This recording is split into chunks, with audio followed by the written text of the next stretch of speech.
சேலம், ஈரோடு, புதுக்கோட்டை உள்ளிட்ட தமிழ்நாட்டின் பல்வேறு மாவட்டங்களில் பரவலாக பெய்த கனமழையால் குளிர்ச்சியான சூழல் நிலவுகிறது.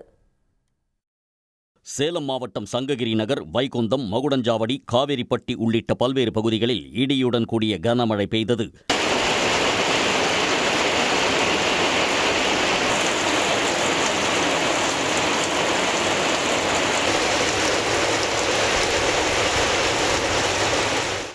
ஈரோடு மாவட்டம் கருங்கல்பாளையம், வீரப்பஞ்சத்திரம், பன்னீர்செல்வம் பூங்கா உள்ளிட்ட நகரின் பெரும்பாலான பகுதிகளில் கனமழை வெளுத்து வாங்கியது. அப்போது வாய்ப்பாடி ரயில்வே நுழைவு பாலத்தில் தேங்கிய தண்ணீரில் அரசு பேருந்து ஒன்று பழுதாகி நின்றதால் பயணிகள் அவதியடைந்தனர்.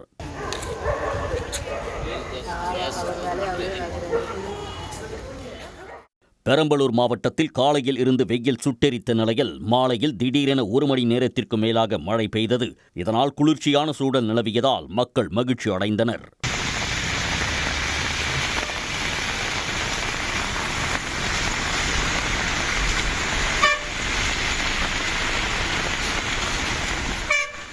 புதுக்கோட்டை மாவட்டம் அறந்தாங்கி மற்றும் சுற்றுவட்டார பகுதியில் இடியுடன் கூடிய கனமழை பெய்தது.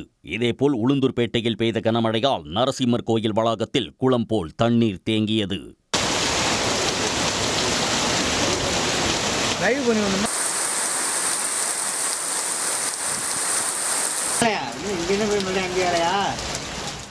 சிதம்பரம் அருகே விவசாயி ஒருவர் வயலில் வேலை செய்து கொண்டிருந்த போது அவர் மீது மின்னல் தாக்கியதில் அவர் சம்பவ இடத்திலேயே பரிதாபமாக உயிரிழந்தார்.